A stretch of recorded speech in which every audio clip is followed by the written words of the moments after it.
driving these same waters and seeing the change, no, I don't get tired. I look forward. Thank God every morning when I wake up.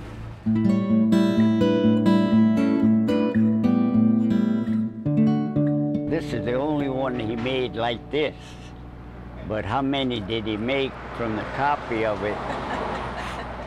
Doogie Robin, at almost 90 years old, proudly wears an oyster dipped in gold around his neck. So this is a real oyster? That's a real oyster. To him, a symbol of his special connection to the seafood industry. Been fishermen all our lives. I think they go back to some of the first fishermen that ever hit this town. They have a long and very colorful history. Looking back at the price of things, I'll fish crab for a penny a pound. A penny a pound. The Robins are one of the founding families of St. Bernard Parish. Historians trace the family's roots in Lower St. Bernard to around 1780. First, they moved to Shell Beach, and after length of time, then they moved to Wycliffe.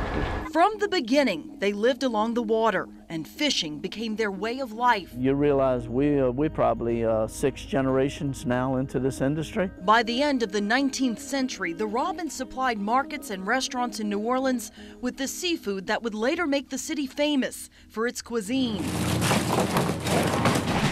In 1947, Doogie started Robin Seafood, dealing in oysters. I took my daddy in and Ronald. And then after that, I bought another place out, and that's when I took the rest of my brothers in. Today, his sons and grandchildren run the business. Tell you what, we're gonna check one too and put it on the side. Like the family's history of commercial fishing, they also have a history of defying storms, dating back to the hurricane of 1915. Now, I've been here when they never had a name for a hurricane. I had a cousin of mine, and his wife was named Hazel, and she was a rough character, very, very rough. So we named the first hurricane, we named it Hazel, and that's how it started to get its name. Lake Pontchartrain, the huge, shallow, treacherous lake lying just north of New Orleans. In 1953, the National Hurricane Center officially began naming storms.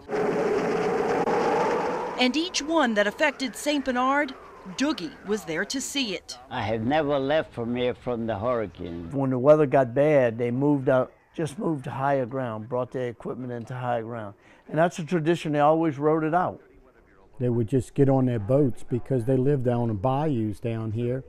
So they'd load all the family in the boat and go to where there was a ridge and tie the boats to the trees, and that's where they would ride it out. On August 28th of 2005, one day before Hurricane Katrina made landfall, the National Weather Service issued a bulletin stating, "Powerful hurricane with unprecedented strength."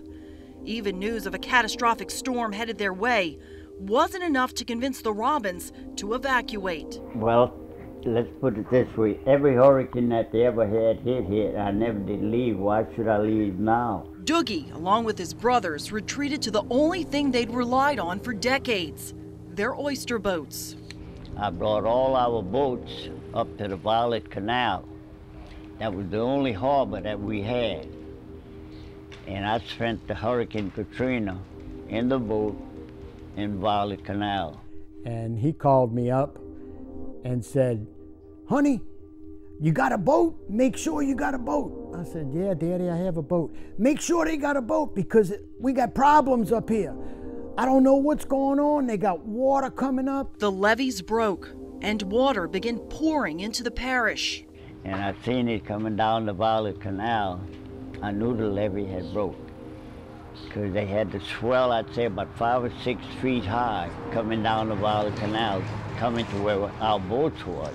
Don, still on the phone with Doogie, could hear in his dad's voice trouble was headed their way. I said, "Daddy, stay on the boat." He said, "I got to get to my truck." His truck was parked on the levee, and he was real nervous. He said, "I got to get to my truck." And I run to my truck to pull it up on the hill where I had my boats tied, And when I got out of there, left my truck on the hill, went for the boat, and on the side, like we got ties on the boat went out on me and I missed the tie, and then it come back on me again, and that's when I grabbed it and I climbed on the boat.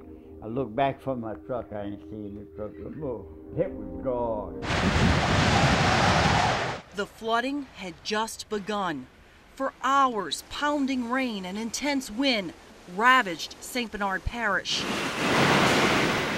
Nearly every structure flooded, killing 163 people and stranding hundreds more on their rooftops. The Robins not only survived the storm, but they helped rescue so many in the days after it passed.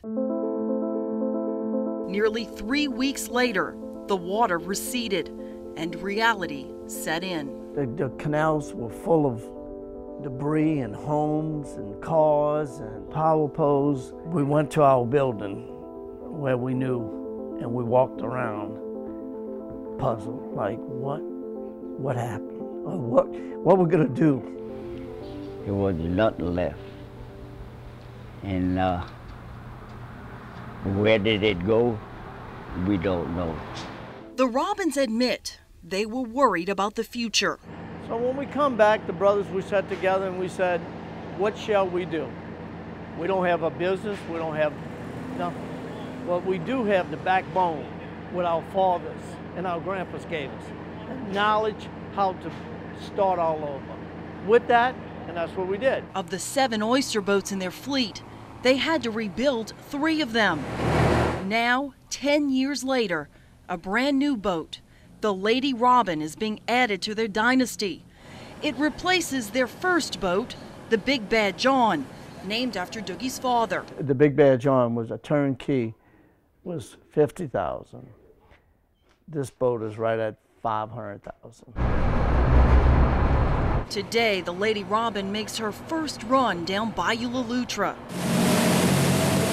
Brad Robin Jr. behind the wheel. Brothers Brad and Don enjoy the moment with their dad. And it should last us hopefully as long as the Big Bad John did. And the most precious thing out of all of it, it's named the Lady Robin. And Who's it named after? Well, we covered a lot of people with that name. To rebuild their oyster beds, the Robins now use crushed concrete from the slabs of homes lost during Katrina. we start off at 5:30, 6 o'clock, right when daylight breaks, and we load 2 barges and 2 oyster boats. 2 of our own oyster boats. We're averaging about 500 tons a day, throwing in the water, and we'll do that for 4 months, 3 or 4 months, and then we'll stop. And we'll hope that, and the main thing is what we're trying to do is build back reefs, and that's a result. That's a 2-year-old oyster. The idea is spat will attach to the concrete, and in 3 years, those oysters will be dredged and sold on the market. Back at the dock, they're about 6 months away from a rebuilt processing plant and a place to store their oysters. Katrina, without a doubt, knocked them down. But these are proud Bayou people who refused to give up.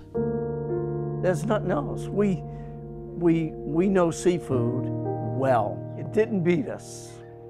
It didn't beat us. We here. It's like you lose the battle, but you win the war. And our lives have been like that through the years. I mean, you can go one battle after the other, whether it's a hurricane or an oil spill, but if you keep at it and you work hard, you're gonna win the war. We here today. Bruised up a little bit, but back into place, doing business. In Wyclosky, I'm Natasha Robin.